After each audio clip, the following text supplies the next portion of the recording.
ओम brim बृहस्पतये नमः। नमस्कार। तुला राशि के अंदर देवगुरु बृहस्पति वक्री होने वाले हैं 2022 में 29 जुलाई से लेकर के 24 नवंबर तक देवगुरु बृहस्पति वक्री रहेंगे। और जब बृहस्पति वक्री होंगे तो तुला राशि वालों के जीवन में किस तरह का प्रभाव पड़ेगा, इसे आप बहुत ध्यानपूर्वक समझें। ये आपके लिए बेहद महत्वपूर्ण एक जानकारी है, आपके जीवन के लिए एक बहुत बड़ी जागरूकता है, क्योंकि सब कुछ सही चल रहा होता है और अचानक कोई ग्रह जब वक्री हो जाता है तो तमाम परिस्थितियां अपने आप उल्टी चलने लगती हैं। हमारा देश जो है बहुत शानदार तरीके से नई डेवलपमेंट की कीर्तिमान को स्थापित कर रहा था, लेकिन अचानक कुछ समय पहले कोरोना आ गया। अब कोरोना क्या था, तो वो एक संकट था। तो वैसे ही कोई ग्रह जब वक्री होता है तो हमारे जीवन में हमारे सारे बनते हुए कार्य अचानक वो हमें फिर से वापस लाके खड़े कर देते हैं। हम जहां से चले थे वहीं पर लाके वो पटक देते हैं। अब देवगुरु बृहस्पति चूंकि शुभ ग्रह हैं, ये हमारे जीवन में हमारी विद्या, बुद्धि, संतान, हमारी तमाम उपलब्धियों के ये कारक होते हैं। तमाम तरह के हमारे जीवन के समृद्धि के ये एक तरह से अधिपति होते हैं, हमारे ज्ञान के कारक हैं और इन्हें देव गुरु कहा जाता है। यानी कि सभी देवताओं के ये गुरु हैं। बिना गुरु कृपा जो है जीवन में कुछ भी संभव ही नहीं है। इसीलिए हर व्यक्ति का कोई ना कोई गुरु होता है, चाहे वो कितने बड़े पर्सनालिटी हों, कितने बड़े वो मंत्री मिनिस्टर हों, या कितना बड़ा वो नेता हो, कितने बड़े भी वो एक्टर हों, हर किसी का कोई ना कोई गुरु होता है। और उस गुरु के ही कृपा से, गुरु के ही आशीर्वाद से व्यक्ति जीवन में आगे बढ़ता है। तो गुरु की ये गति परिवर्तन आपके जीवन पर क्या प्रभाव डालेगा तुला राशि वालों के लिए, पूरा विस्तार से आपको इसका विश्लेषण बताएंगे। हमारे चैनल को आप जरूर सब्सक्राइब करें। यदि फेसबुक पर आप कार्यक्रम को देख रहे हैं तो पेज को आप जरूर आप लाइक करें, शेयर करें और हमारे साथ जुड़े रहें। प्रिय दर्शकों, तुला राशि के जातकों के जीवन में शनि के ढैया के कारण से थोड़ा सा तनाव चल रहा है। थोड़े से शनि के ढैया की वजह से तुला राशि वाले कहीं ना कहीं, चूंकि हम काफ़ी तुला राशि वालों से बात करते हैं, काफ़ी तुला राशि के लोग हमारे साथ जुड़े हुए हैं जिनकी हमारे पास बहुत लंबी लिस्ट है। अब उन लिस्टों के आधार पर ही हम बात कर रहे हैं। हम कोई ऐसा नहीं कि हम पर्सनली आपके लिए बात कर रहे हैं। देखिए, यदि आपकी तुला राशि है और तुला राशि के आधार पर यदि आपको हम ग्रह स्थिति बताएंगे तो 100% आपके जीवन पर उसका असर होगा ही होगा। अब यहां पर क्या होता है कि गुरु को यदि हम एक आधार स्तंभ बनाएं और गुरु से ही ग्रहों की स्थिति को देखें, तो यदि गुरु से 6, 8, 12 भावों पर चंद्रमा चला जाए तो ऐसे समय में सकट नाम का राजयोग बनता है। संकट काल, संकट नाम का एक राजयोग नहीं कहेंगे, क्षमा करें, दोष बनता है। यानी कि अच्छी खासी जो जीवन हमारी चल रही होती है उसमें बेवजह संकट का निर्माण होता है।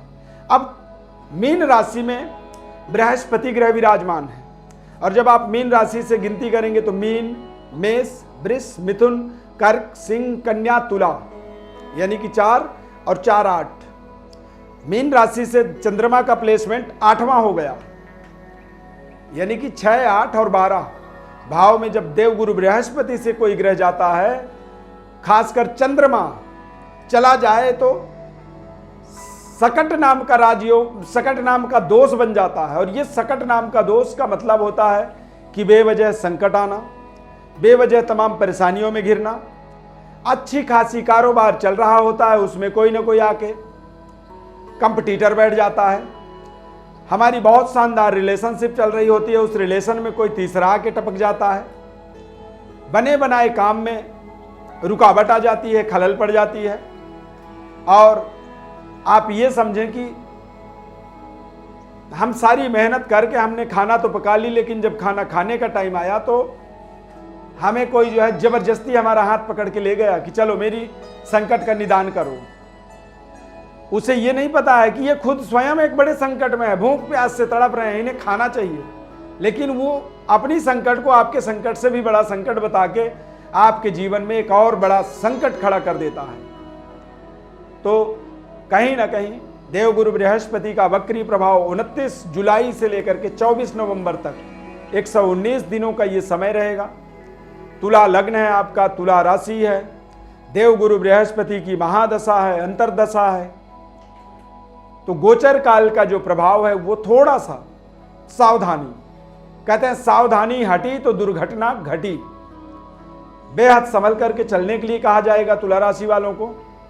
अब तुला राशि वाले जातकों के लिए देखा जाए तो द्वादश भाव में देवगुरु बृहस्पति की दृष्टि पड़ेगी, यानी कि चोर भी आपके पास साधु की तरह आएगा और कहेगा जी मेरे को कुछ संकट है, मेरे को दिक्कत है, आप मेरी समाधान करें, निदान करें, और आपने उसे अच्छी खासी अपनी जमा पूंजी दे दी और वो छूमंतर गायब हो गया।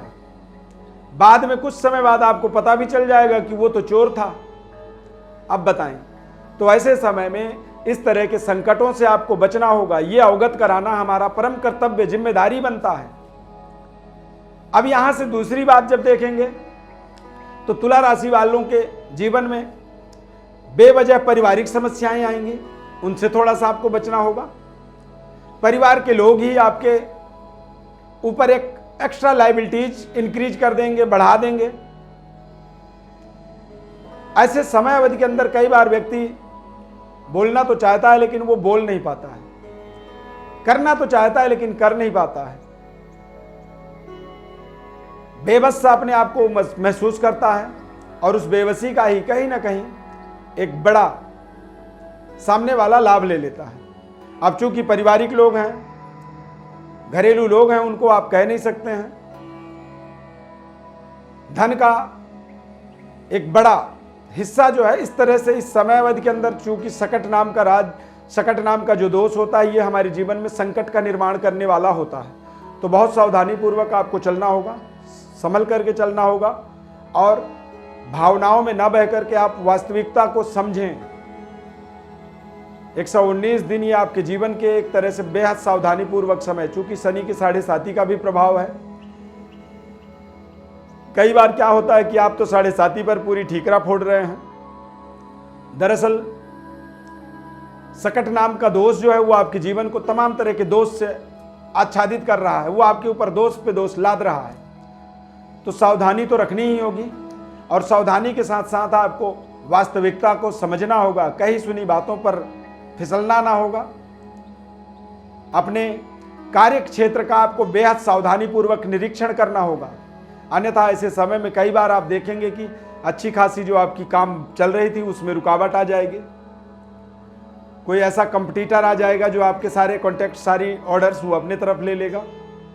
जॉब आपकी बहुत शानदार आप चल रही है, आप अपना कार्य बहुत अच्छे तरीके से कर रहे हैं, लेकिन कोई दूसरा अपने नंबर बनाने के चक्कर में, आपका नंबर काटने के चक्कर में आपकी सारी मेहनत का, परिश्रम का क्रेडिट जीरो कर देगा। पिता के सेहत स्वास्थ्य का थोड़ा सा आपको ध्यान रखना होगा। सकट नाम का जो दोष होता है वो इस तरह से ही संकट लाता है, आर्थिक, पारिवारिक, मानसिक, और कई बार बेवजह चोरी हो जाना, बेवजह किसी को बचाने के चक्कर में, किसी की संकट को कम करने के चक्कर में आप उसके संकट को अपने सर में ले लेते हैं। अष्टम भाव में चंद्रमा के होने से कुछ अप्रिय जगहों पर अचानक कुछ शोक संवेदना वाली माहौल पर जुड़ने का भी आपके जीवन में एक्स्ट्रा लायबिलिटीज बन जाती है, जिम्मेदारी बन जाती है। तो इस तरह की तमाम परिस्थितियों से आपको संभल करके चलना होगा। बेहतर डेवलपमेंट की एक योजना आपको लेकर के बढ़ना होगा आगे, और वास्तविकता को पूरे दिमाग से समझना होगा, अपने सिक्स सेंस की जागृति करनी होगी। और ऐसे समय में या तो भगवान भोलेनाथ की आपको उपासना करनी चाहिए, या फिर ओम ब्रिम बृहस्पतये नमः इस मंत्र का आपको निरंतर जप करना चाहिए। डेली जप करें, और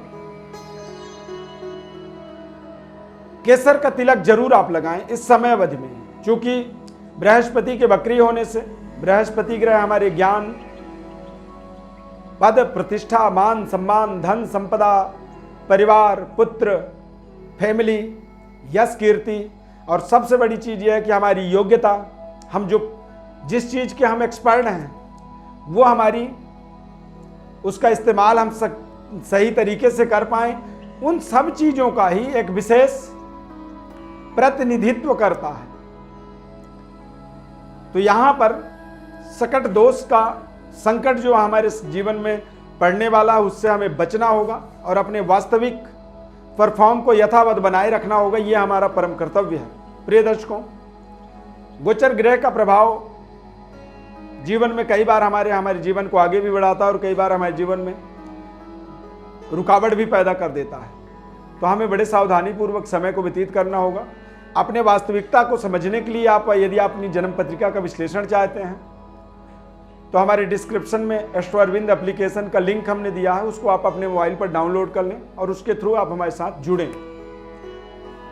परंतु यदि कार्यक्रम आपको अच्छा लगा तो चैनल को हमारे सब्सक्राइब जरूर करें। आप फेसबुक पेज पर देख रहे हैं तो पेज को लाइक करें, ज़्यादा से ज़्यादा लोगों तक शेयर भी करें, ताकि आप भी हमारे साथ जब जुड़ें तो आप ये कॉन्फिडेंट होकर कह सकें कि हाँ मैंने शेयर किया था।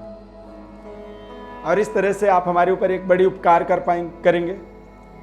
आप सभी का प्रेम स्नेह के लिए हम सदैव आभारी रहेंगे और माता रानी से प्रार्थना करेंगे कि आपके जीवन में सभी प्रकार की सुख, शांति, समृद्धि की स्थापना हो। आप निरंतर अपने तरक्की के मार्ग पर आगे बढ़ते रहें।